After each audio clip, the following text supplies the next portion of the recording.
చేస్తున్నాను. వాక్య భాగంలోకి వెళ్దాం. యెహెజ్కేలు గ్రంథము 17వ అధ్యాయము 11వ వచనం నుంచి మనం ధ్యానించుకుందాం. యెహెజ్కేలు గ్రంథము 17వ అధ్యాయము 11వ వచనం నుంచి మరియు యెహోవాకు నాకు ప్రత్యక్షమై ఇలాగు సెలవిచ్చెను, తిరుగుబాటు చేయు వీరితో ఇట్లనుము, ఈ మాటల భావము మీకు తెలియదా? ఏమంటున్నారు? తిరుగుబాటు చేయు వీరితో ఇట్లనుము. ఇదిగో, బబులోను రాజు యెరూషలేమునకు వచ్చి దాని రాజును దాని అధిపతులను పట్టుకొని తన యొద్ద నుండుటకై బబులోను పురమునకు వారిని తీసుకొని పోయెను. హల్లెలూయా. దేవునికి మహిమ కలుగును గాక. ఇక్కడ మనకు తెలియజేస్తున్న దేవుని మాట ఏమిటంటే, తిరుగుబాటు చేయు వీరితో ఇట్లనుము, ఈ మాటల భావము మీకు తెలియదా? ఇదిగో, బబులోను రాజు యెరూషలేమునకు వచ్చి దాని రాజును దాని అధిపతులను పట్టుకొని తన యొద్ద నుండుటకై బబులోను పురమునకు వారిని తీసుకొని పోయెను. హల్లెలూయా. దేవునికి మహిమ కలుగును గాక. చూడండి, మనం గమనించాలా? తిరుగుబాటు అనేది మీకు అర్థమయ్యే విధంగా చెప్తారు. ఈ మధ్య చాలా మంది ఏం చేస్తున్నారంటే జంతువులను పెంచుకుంటూ ఉంటారు. ఏం చేస్తారు? జంతువులను పెంచుకుంటూ ఉంటారు. ఒక బాగా డబ్బులున్న వ్యక్తి ఏం చేస్తున్నారంటే జంతువే కదా అని చెప్పేసి ఒక పులిని పెంచుకున్నాడు. దేన్ని పెంచుకున్నాడు? పులిని పెంచుకున్నాడు. బాగా డబ్బులు ఉంది కదా, నా మాట వినాలని చెప్పి. అదే చిన్నగా ఉన్నప్పుడు అతను తెచ్చుకున్నాడు. రోజు దానికి కావాల్సిన తిండి పెట్టాడు, దానికి కావాల్సిన పాలు కాపాడు, దానికి కావాల్సిన అన్నిటి కూడా సమకూరుస్తూ పెట్టాడు. అదేమవుతుంది? అలాగే ఉంటారా? ఏమవుతుంది? పెరుగుతా ఉంటారు. అలాగా ఆ పులి ఏం చేసిందంటే కొద్ది రోజుల తర్వాత బాగా పెద్ద పులి అయిపోయింది. అందులో ఎవరైతే పెంచుకుంటున్నాడో ఆ పెద్ద ఆయనకు ఒక చిన్న పాప పుట్టింది. ఏముంటుంది? చిన్న పాప పుట్టింది. పాప పుడితే ఈ వీళ్ళు తండ్రి లేడు. తండ్రి బయటికి వెళ్ళిపోయాడు తన పని మీద. తల్లి ఏం చేసుకుంది? తన కొద్ది తన వంట రూములో పని చేసుకుంటూ ఉంటుంది. ఈ పిల్ల తల్లిని వెతుక్కుంటూ ఎక్కడికి వెళ్ళింది? బయటికి వెళ్ళింది. చిన్న పాప ఉంటే ఏం చేసింది? బయటికి వెళ్ళింది. ఆ బయట గొడవలో ఉంటున్న ఏం చేసింది? ఆ పులి దగ్గర చూసింది. పులి దగ్గర చూస్తే చిన్న పిల్లలకి ఏం చేస్తుంది? పులన్న కుక్కన్న రెండు ఒకటే పిల్లలు. పులన్న కుక్కన్న పిల్లన్న రెండు అన్నీ ఒకటే. వాళ్ళకి తెలియని విషయం ఏంటంటే అది పెద్ద పులి, అది మనల్ని చంపుతాయి అని చెప్పేసి అని తెలియదు. అలా పిల్ల ఏం చేసిందంటే గోల్లో చిన్న పాప కట్టి గోల్లోకి దూరిపోయింది. గోల్లోకి దూరిపోయిన వెంటనే ఆ పులి తన విశ్వరూపం చూపించేసింది. చిన్నప్పటి నుంచి పెంచింది ఎవరు?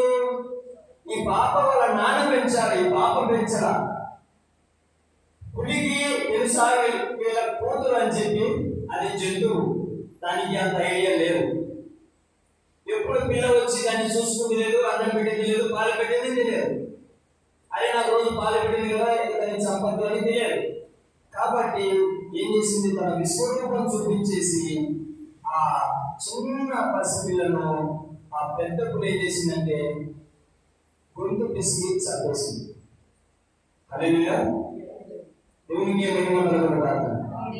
మనకి ఇక్కడ అర్థం కావాలంటే ఏంటంటే, చిన్నప్పటి నుంచి పెంచుకున్న అల్లారు ముద్దుగా పెంచుకున్న పులి అయినప్పటికీ కూడా ఇది నేను పెంచుకుంటే బాగుంటుంది అని చెప్పేసి ఎన్నోసార్లు మటన్ తెచ్చి వేసిన, ఎన్నోసార్లు చికెన్ తెచ్చి వేసిన, ఎంతో డబ్బుతో కూడి దాన్ని పెంచితే అది ఏం చేసింది? నా కడుపున పుట్టిన తన కన్న కూతుర్ని తినేసింది. ఏం చేసింది? తిరుగుబాటు చేసింది. తన యజమానుని వారి ఇంటిలో ఉంటున్న ఆ పాప మీద తిరుగుబాటు చేసింది. హల్లెలూయా. దేవునికి మహిమ కలుగును గాక. మనం ఇక్కడ వాక్య భాగం చదువుకుంటున్నాం.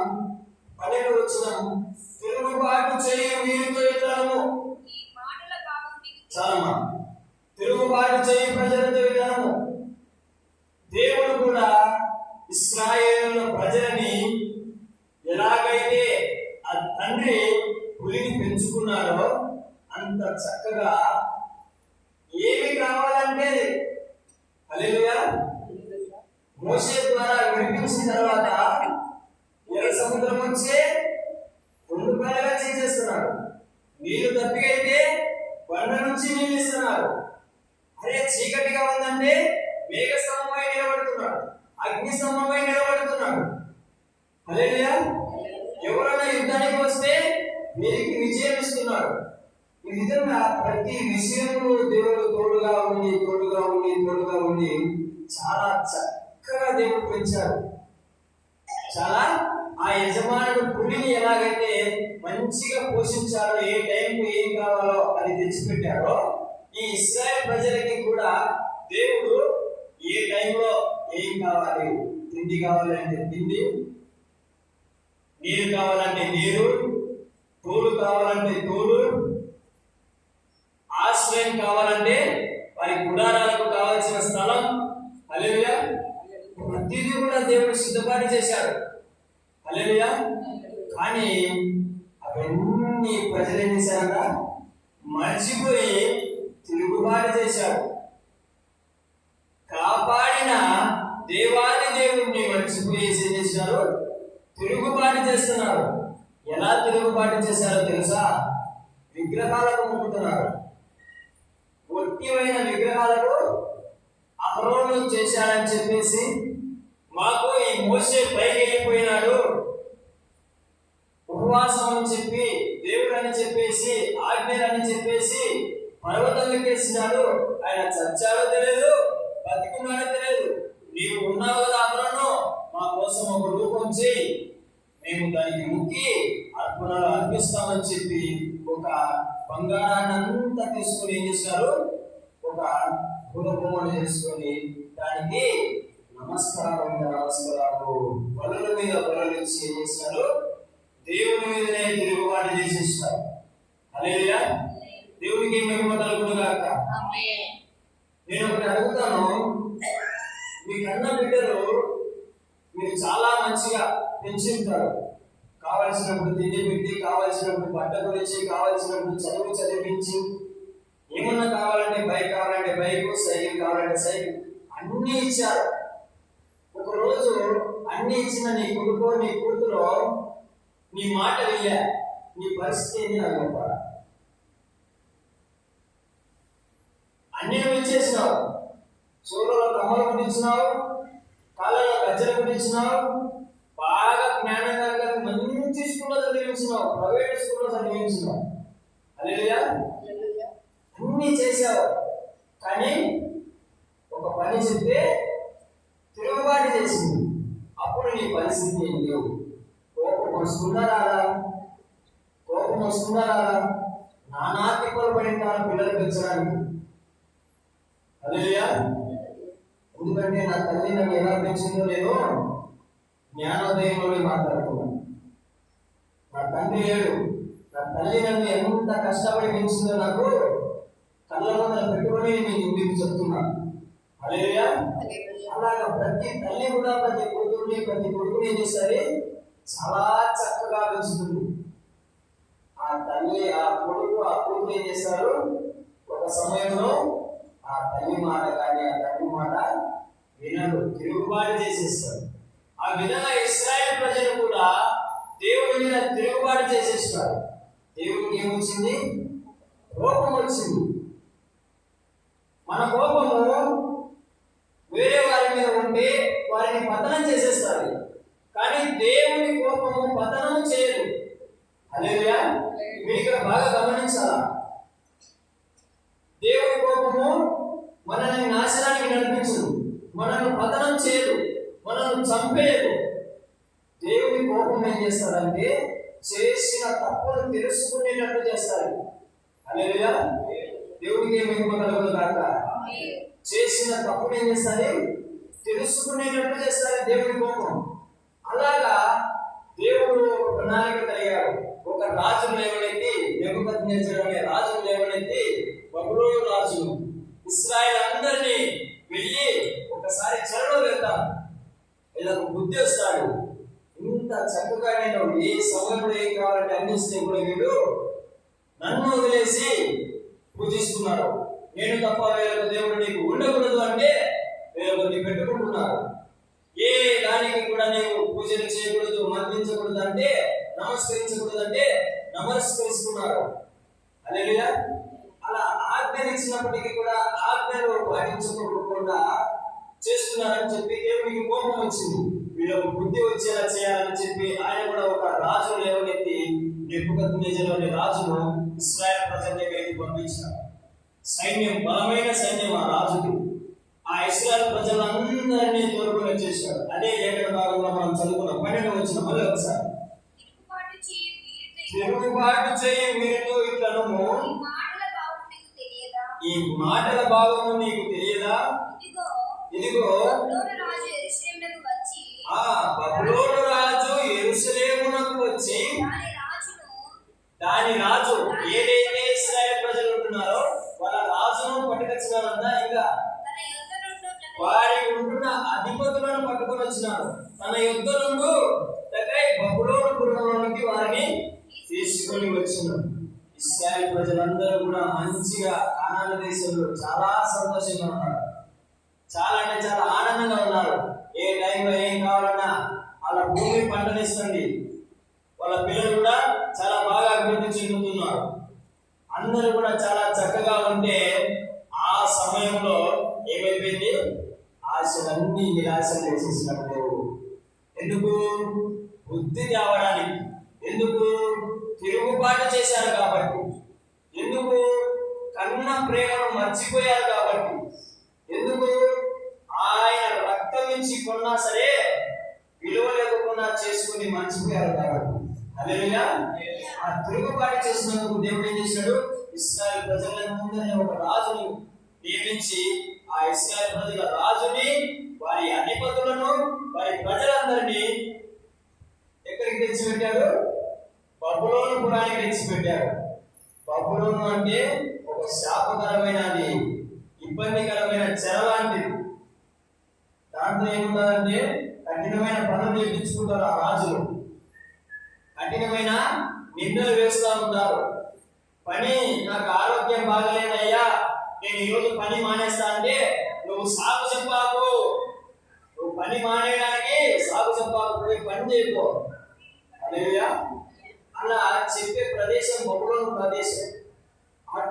ఎంతో చక్కగా ఆకారం, ఎంతో చక్కగా నీరు, పాలు తేనెలు ప్రవహించే దేశంలో వారు ఉండి దేవుడిని మర్చిపోతే ఆయన కోపం వచ్చి ఏం చేశాడు? రాజును పంపించేసి తీసేసుకున్నాడు. తీసుకొచ్చిన తర్వాత ఇక్కడ అంతా ఏమైపోయింది?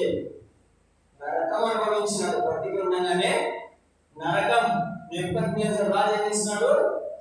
పెట్టి చాకరీ చేయించుకుంటున్నాడు. హల్లెలూయా. దేవునికి మహిమ కలుగును గాక. ఆమేన్. కొంతమంది అక్కడ ఉన్నప్పటికీ కూడా వారిని దేవుడు చాలా చక్కగా చూసుకున్నాడు. అక్కడే సెటిల్ అయ్యేటట్టు కూడా చేశారు. ఎవరైతే తిరుగుబాటు చేశారో వారిని చెర పట్టుకొని పోయారు. హల్లెలూయా. మనం కూడా దేవుడు బిడ్డలారా ఆలోచించాలి. ఒకసారి ఈ వాక్య భాగం దేవుడు నాకు ఎందుకు ఇచ్చారని నువ్వు పరిశీలన చేసుకో. ఏం చేసుకుంటాం? మన సమస్యలను బట్టి, మనకు వచ్చే నిందలను బట్టి, మనకు వచ్చే ఆటంకములను బట్టి, మనకు వచ్చే శోధనలను బట్టి మనం దేవుడి మీద తిరుగుబాటు చేస్తాం. దేవుడు ఎవరికి అన్యాయం చేసే దేవుడు కాదు. దేవుడు ఎవరి మీద అన్యాయంగా కోపపడే దేవుడు కాదు. హల్లెలూయా. అపోస్తలుల కార్యము 36వ అధ్యాయము 10వ వచనంలో చెప్తా. 10వ అధ్యాయం 36వ వచనంలో ఏమంటాడంటే, యేసు క్రీస్తు అందరికీ ప్రభు. హల్లెలూయా. హల్లెలూయా. యేసు క్రీస్తు అందరికీ ప్రభు. అపోస్తలుల కార్యము 10వ అధ్యాయం 36వ వచనంలో యేసు క్రీస్తు అందరికీ ప్రభు. చరమ. హల్లెలూయా. దేవునికి మహిమ కలుగును గాక. ఆమేన్.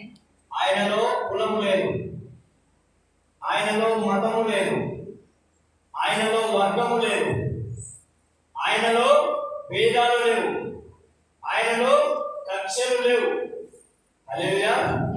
యేసుక్రీస్తు ఎవరంట?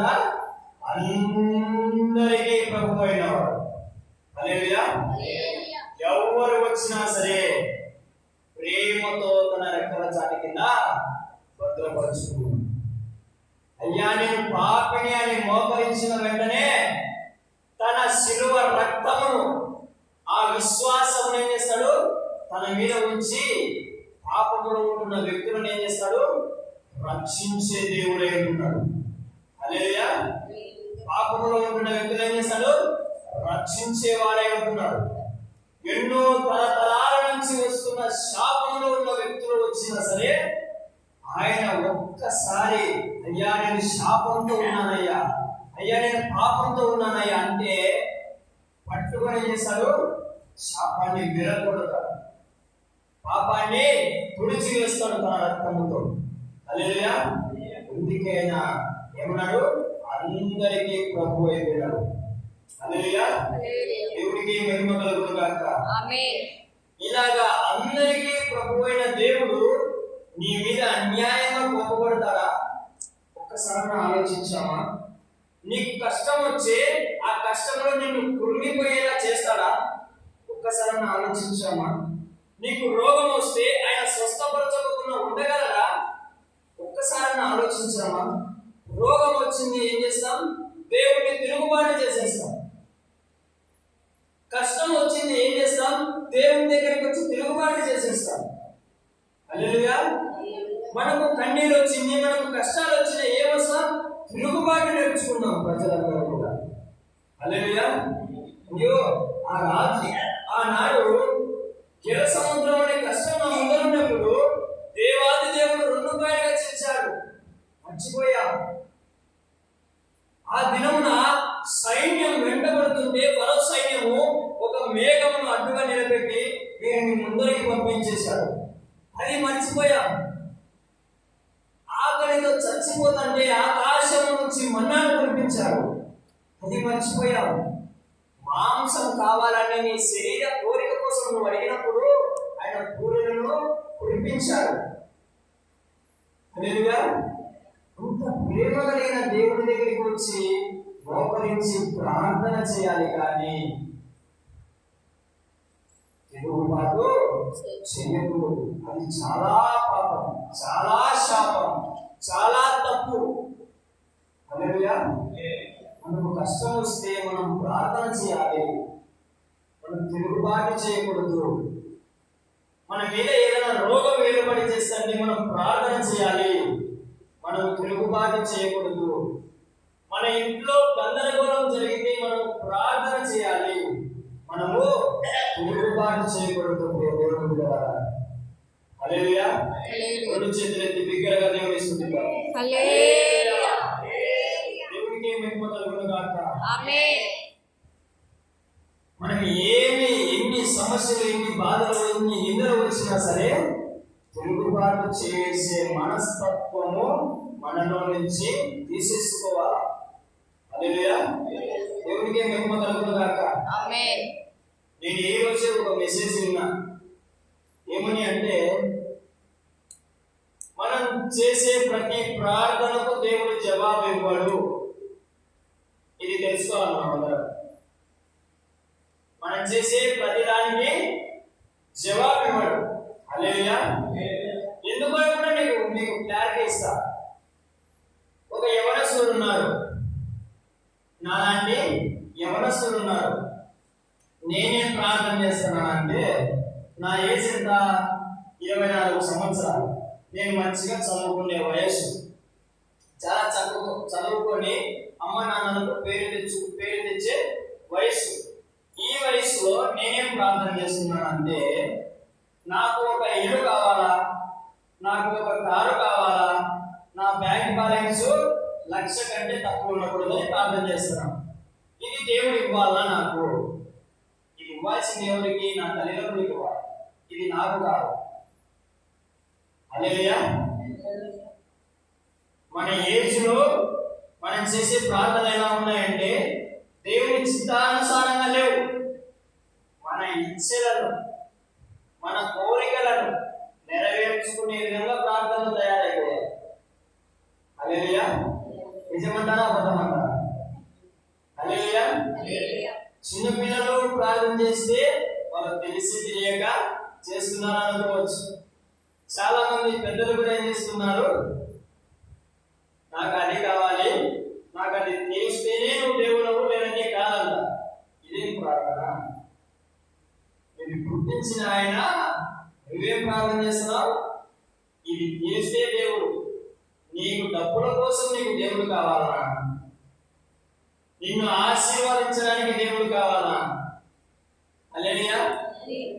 నీ ఇల్లు కోసం నీకు దేవుడు కావాలా? ఆదాము ఏ ఇంట్లో ఉన్నాడు? ఆదాము ఏ ఇంట్లో ఉన్నాడు? యేసుక్రీస్తు ప్రభువు వారు ఎక్కడ పుట్టారు? ఎక్కడ పుట్టారు? ఏ ఇల్లు దొరికింది ఆయనకి? లేదే. అంత గనుడు, అంత మహోన్నతుడు, అంత సుందరమైన వాడు ఆయనకి ఇల్లు వద్దనుకుంటున్నాడే ఈ లోకంలో ఉన్నప్పుడు. మనం ఎంతటి వారు ఒక్కసారి ఆలోచించామా? ఇల్లు వేయలేదని మనం తిరుగుబడతామా? కుటుంబ సమస్యల కోసం దేవుని తిరుగుబడతామా? అది ఏమన్నా న్యాయమేనా? హల్లెలూయా. దేవునికి మహిమ కలుగును గాక. ఆమేన్. మనం ఎటువంటి ప్రార్థన చేయాలంటే, ఒకానొక రోజు ఒక వ్యక్తి యేసుక్రీస్తు ప్రభువు వారి దగ్గరికి వచ్చాడు. ఒక వ్యక్తి యేసుక్రీస్తు ప్రభు దగ్గరికి వచ్చాడు. ఏ విధంగా వచ్చారంటే, ఇద్దరు వ్యక్తులు వచ్చారు. ఇద్దరిని పరిచయం చేస్తాను, మీకు వాక్యం ముగిస్తాను. హల్లెలూయా. దేవునికి మహిమ కలుగును గాక. ఆమేన్. చూడండి, ఒక వ్యక్తి ఆయన దగ్గరికి వచ్చి మోకరించి ప్రార్థన చేస్తున్నాడు. ఏమని అంటే, ప్రభువా, నేను ఈ గుడిపై ఉంటున్న ఆ అరుక్కునే వాడిలాగా నేను లేను, అందును బట్టి నీకు వందనాలు. వాడికంటే నేను బాగా ప్రార్థన చేసేలా చేశావు, అందును బట్టి నీకు వందనాలు. వాడికి చదువు లేదు, నాకు చదువించావు, అందును బట్టి నీకు వందనాలు అని చెప్పి లోపల గర్వంతో ప్రార్థన చేస్తున్నాడు. లోపల గర్వంతో ప్రార్థన చేస్తున్నాడు. ఆ బయట ఉన్న వ్యక్తి ఆ బయటనే కూర్చొని ఏమని ప్రార్థన చేస్తున్నాడు తెలుసా? అయ్యా, నేను పాపినయ్యా, నన్ను నీ రక్తం చేత కడిగి నన్ను శుద్ధి చేసి నీ రాజ్యంలోకి వచ్చేలా చేయండి అయ్యా. ఎలాగైనా సరే నీతో ఉండేలా చేయండి అయ్యా. నా తప్పును తెలుసుకున్నానయ్యా అన్నాడు. దేవుడు ఎవరి ప్రార్థన వింటారు? హల్లెలూయా.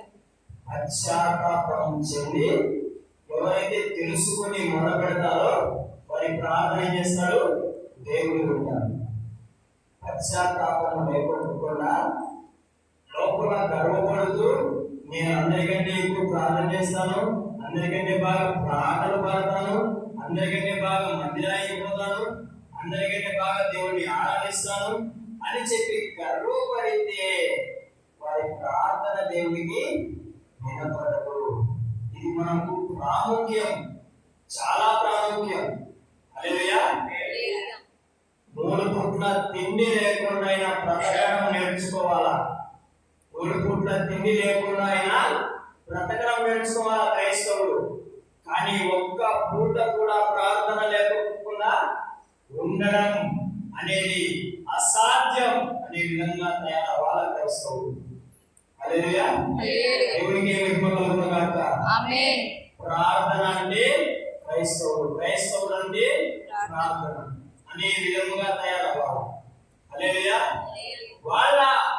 వాళ్ళ దేవుని వాళ్ళే అప్పగించారు. వాళ్ళ దేవుని వాళ్ళే తిడతారు ఏమన్నా ఇవ్వకపోతే. ఈ విధమైన సాక్ష్యం మనకు. హల్లెలూయా. దేవునికి మహిమ కలుగును గాక. ఆమేన్. వాళ్ళు వాక్యం వింటారు కానీ వాళ్ళు పాటించారనే మాట మనకు వద్దు. వాళ్ళు పాటలు పాడతారనే మాట కానీ వాళ్ళని పాటించారనే మాట మనకు వద్దు. హల్లెలూయా. యెహోవా కన్నులు ప్రతి స్థలము మీద ఉండునని కీర్తనకారుడు పలుకుతాడు. దేవుని కన్నులు ప్రతి స్థలము మీద ఉంటాయంట. అంటే మన మీద ఉంటాయా? హల్లెలూయా. దేవునికి మహిమ కలుగును గాక. ఆమేన్. చూడండి, దేవుడు నన్ను చూడలేదే. ఒక్కసారి కీర్తనల గ్రంథము 53వ అధ్యాయము ఒక్కసారి చూడండి. కీర్తనల గ్రంథం 53వ అధ్యాయము మొట్టమొదటి వచనం. దేవుడు లేడని బుద్ధిహీనులు తమ హృదయంలో అనుకొందురు. దేవుడు లేడని బుద్ధిహీనులు తమ హృదయములో అనుకొందురు.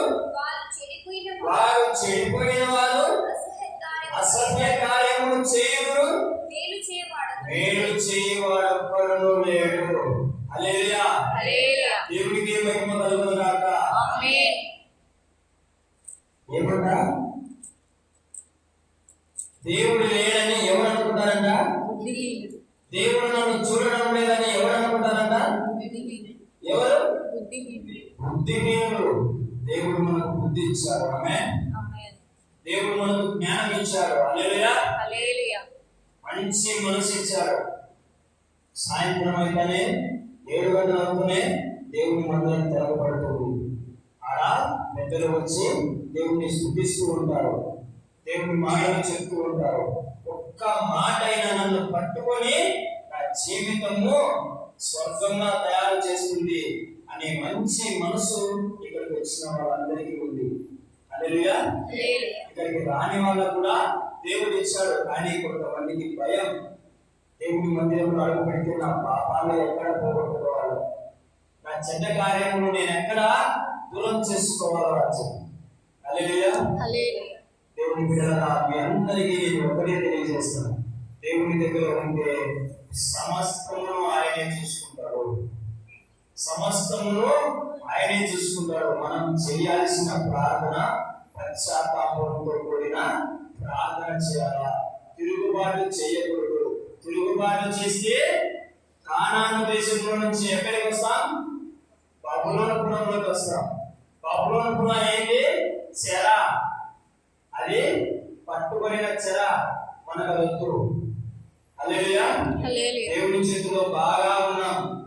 దేవుని చేతిలో చాలా చక్కగా చిన్న పిల్లల వలె పెంచబడుతూ ఉంటున్నాం. మనకు చెరలొద్దండి. హల్లెలూయా. ఆ పాపము అనేది ఒక 5 నిమిషాల పని. హల్లెలూయా. 5 నిమిషాలు కూడా కాదు. నేనే తింటా, 1 నిమిషం కూడా పడదు. నేనే ఒక మాట అంటా, మీకు ఇచ్చిన నోరే నాకు ఇచ్చాడు దేవుడు. హల్లెలూయా. నేనే ఒక మాట అంటా, 1 నిమిషం పడుతుందా? పాపం చేయడానికి 1 నిమిషం పట్టడు. నన్ను దేవుడు పట్టుకొని 3 సంవత్సరాలు అవుతుంది. ఈ 3 సంవత్సరాలు నన్ను దేవుడు కాపాడాడు కదా. ఇన్ని 3 సంవత్సరాలు ఆ పరిశుద్ధత 1 సెకండ్ లో కదా. చూసారా పాపం ఎంత భయంకరమైనదో? 3 సంవత్సరాలైంది నన్ను పట్టుకొని. చాలా చక్కగా దేవుడు నడవడానికి దేవుడు కృప చూపిస్తున్నాడు. కానీ నేను ఇక్కడ వచ్చి ఏం చేసిన? ఒక మాట అనేసిన. క్షణంలో 3 సంవత్సరాల జీవితం పోయింది. పాపం అంత భయంకరమైనది. ఆజ్ఞ అతిక్రమమే పాపం. తిరుగుబాటు చేయడం కూడా పాపం. తిరుగుబాటు అంటే ఆజ్ఞను అతిక్రమిస్తున్నాం. దారాలు కట్టించుకోవడం వలన ఆజ్ఞను అతిక్రమిస్తున్నాం. హల్లెలూయా. వ్యభిచారం చేయడం వలన ఆజ్ఞను అతిక్రమిస్తున్నాం.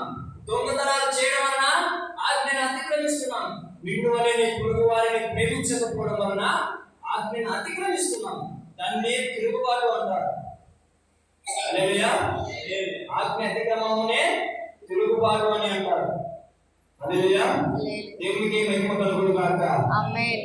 మనందరితో దేవుడు మాట్లాడి ఉంటున్నాడు. మనందరినీ కూడా దేవుడు దర్శించి ఉంటున్నాడు. నేనైతే సంపూర్ణంగా నమ్ముతున్నా. హల్లెలూయా.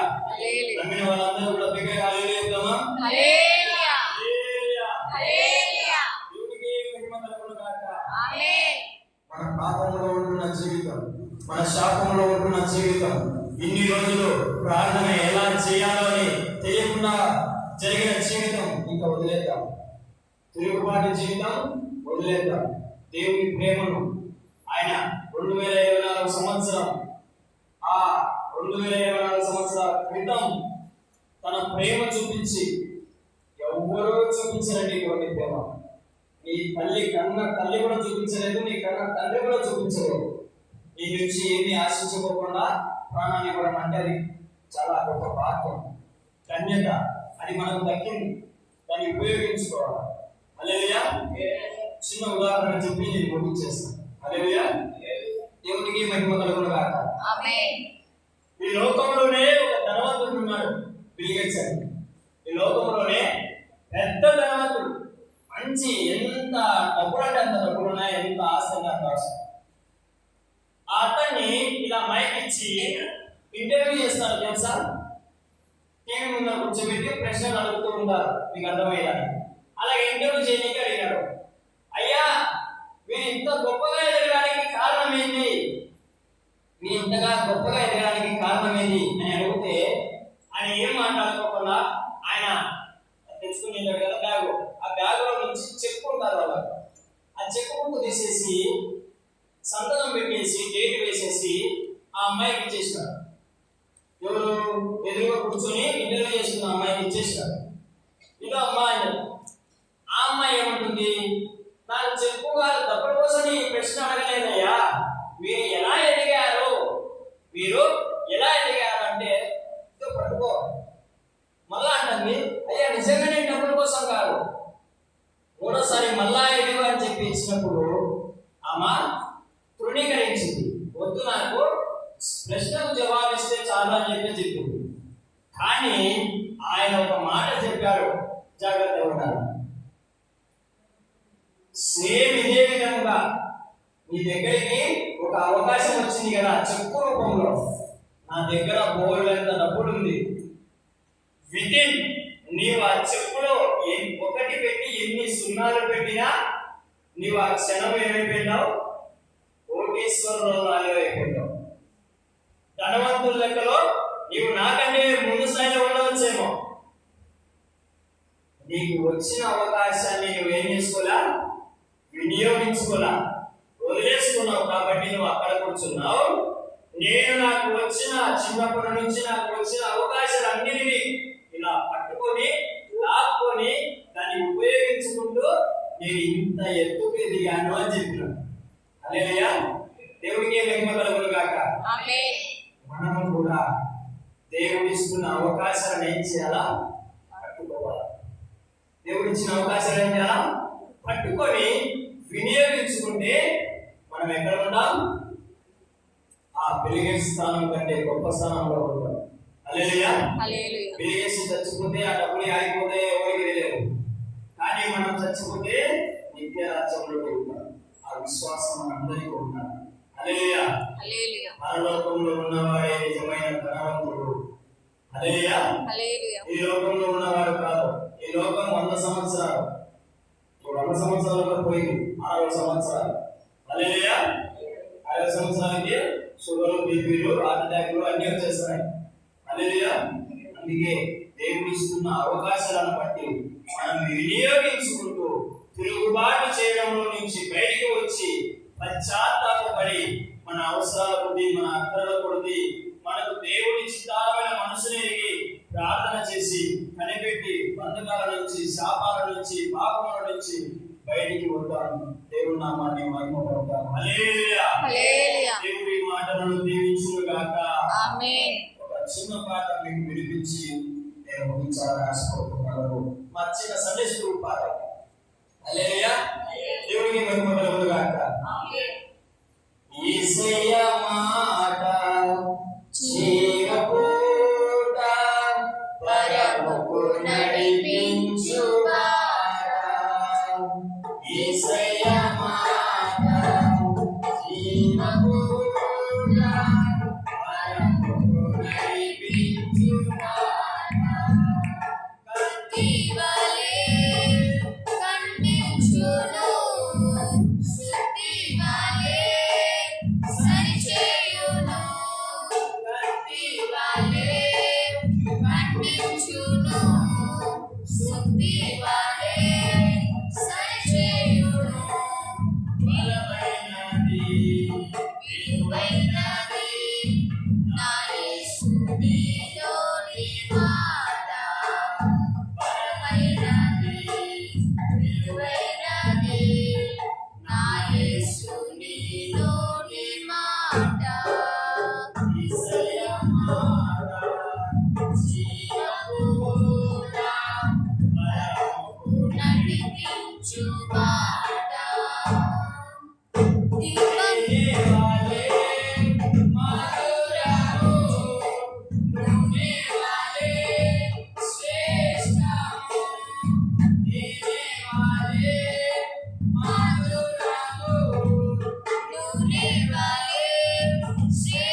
తీపిగా ఉంటారంట.